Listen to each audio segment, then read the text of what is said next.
और दोस्तों, आपने कभी सोचा है कि जब हम मरते हैं तो हमारे शरीर के साथ क्या होता है? आत्मा कहाँ जाती है? क्या आपको पता है 13वीं का दिन खास क्यों होता है?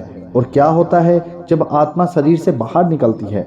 अगर आपने कभी इन सवालों के बारे में सोचा है तो आज हम आपको एक गहरी और रहस्यमय यात्रा पर ले जाएंगे। हम सभी जानते हैं कि मृत्यु जीवन का अंतिम पड़ाव है, लेकिन क्या आप जानते हैं कि मरने के बाद आत्मा कहाँ जाती है? क्या होता है जब शरीर एकदम ठंडा हो जाता है और चेतना खत्म हो जाती है? दोस्तों, गरुड़ पुराण में इसे विस्तार से बताया गया है कि मृत्यु के बाद क्या क्या घटनाएं घटती हैं। जब इंसान की मृत्यु होती है तो सबसे पहले उसका शरीर शिथिल हो जाता है और आत्मा धीरे धीरे शरीर से बाहर निकलने लगती है। यह चमत्कारी और रहस्यमयी प्रक्रिया होती है। दोस्तों, इसके लिए वैज्ञानिक भी हैरान हैं और यह वैज्ञानिकों के लिए एक पहेली बनी हुई है। क्या आपने कभी महसूस किया है कि मृत्यु के समय किसी के आसपास एक अदृश्य शक्ति होती है? यह दरअसल उस आत्मा का प्रभाव होता है जो शरीर से बाहर निकल रही होती है। कुछ शोधकर्ताओं का कहना है कि जब व्यक्ति मरता है तो वह पूरी तरीके से अपनी पूरी जिंदगी को एक झलक में देखता है। एक तरह से वह अपनी जिंदगी की फिल्म देखता है और यह सब कुछ केवल कुछ ही मिनटों में घटित होता है। क्या आप जानते हैं कि कुछ लोग मरने के बाद भी अपनी आंखों से देख सकते हैं? यह स्थिति नियर डेथ एक्सपीरियंस के रूप में जानी जाती है और ऐसी घटनाएं दुनिया भर में बहुत होती हैं। दोस्तों, जब आत्मा शरीर से बाहर निकलती है तो एक रोमांचक और कभी ना भूलने वाला अनुभव होता है। गरुड़ पुराण के अनुसार आत्मा सबसे पहले पैरों से निकलने लगती है, फिर धीरे धीरे सिर तक पहुंचती है। दोस्तों, अगर किसी इंसान ने पाप किए हों तो यह प्रक्रिया बेहद दर्दपूर्ण और संघर्षपूर्ण हो सकती है। यह समय बेहद महत्वपूर्ण होता है क्योंकि यही वह क्षण होता है जब आत्मा को एक एहसास होता है कि अब वह शारीरिक रूप से इस धरती से विदा हो चुकी है। यह एक ऐसा समय होता है जब आत्मा को अपने जीवन के पापों और पुण्यों का सामना करना पड़ता है। गरुड़ पुराण के अनुसार अच्छे कर्मों वाले लोग आसानी से इस प्रक्रिया को पार कर लेते हैं, लेकिन पापी आत्माओं के लिए यह यात्रा दर्दनाक होती है और कष्टों से भरी होती है। आत्मा का सफर शुरू होता है यमदूतों के साथ। दोस्तों, यमदूत उसे परलोक ले जाते हैं।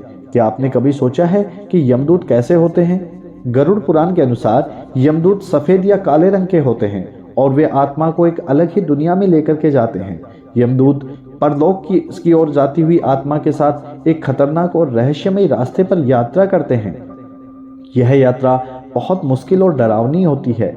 परलोक तक पहुंचने से पहले आत्मा को कई तरह की जटिलताओं और खतरों का सामना करना पड़ता है। जैसे सबसे पहले आत्मा को बैतरणी नदी को पार करना पड़ता है। यह नदी सामान्य नहीं होती, बल्कि इसमें अदृश्य शक्तियों का वास होता है। गरुड़ पुराण के अनुसार स्वर्ग और नरक दोनों की यात्रा पूरी तरह से अपने कर्मों पर निर्भर करती है। अगर आपने कर्म अच्छे किए हैं तो आपको स्वर्ग भेजा जाएगा, जहां सुख और शांति की प्राप्ति होगी। लेकिन अगर आपके कर्म पापपूर्ण हैं तो आपको नरक की कठिन यातना का सामना अवश्य करना पड़ेगा। नरक में 36 तरह के दंड होते हैं और वहां हर पाप का हिसाब लिया जाता है।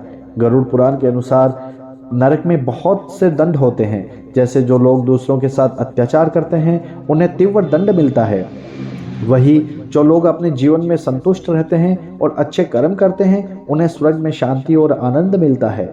यह एक सीधा सा सिद्धांत है कि जैसा कर्म वैसा फल। अब बात करते हैं दोस्तों 13वीं दिन की और पिंडदान की महत्ता की। यह सवाल कई बार पूछा गया है क्यों 13वीं तक पिंडदान का करना बहुत जरूरी होता है। दोस्तों, गरुड़ पुराण के अनुसार पिंडदान आत्मा के सफर में एक अत्यंत महत्वपूर्ण प्रक्रिया है। जब यमदूत आत्मा को परलोक भेजते हैं तो आत्मा बहुत कमजोर हो जाती है, उसे बहुत से कष्टों से गुजरना पड़ता है। पिंडदान इस सफर के दौरान आत्मा को ताकत देता है और उसे यमलोक तक पहुंचने में सहायता करता है।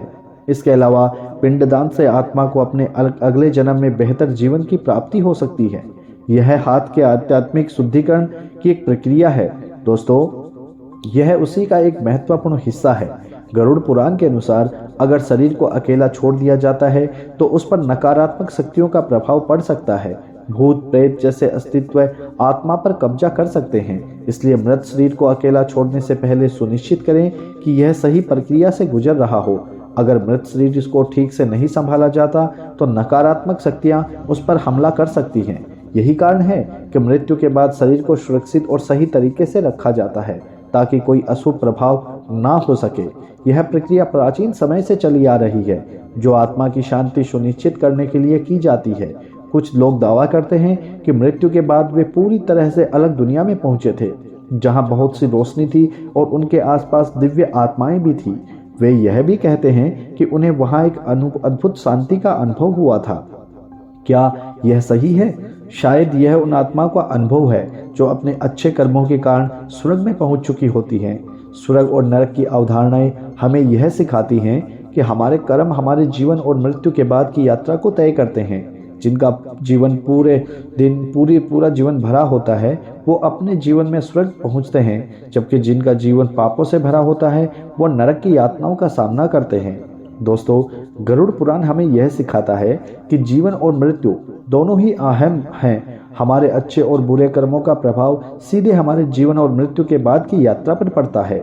हमें हमेशा अपने कर्मों में निष्ठा रखनी चाहिए और आत्मा की शांति के लिए हमें प्रयासरत रहना चाहिए।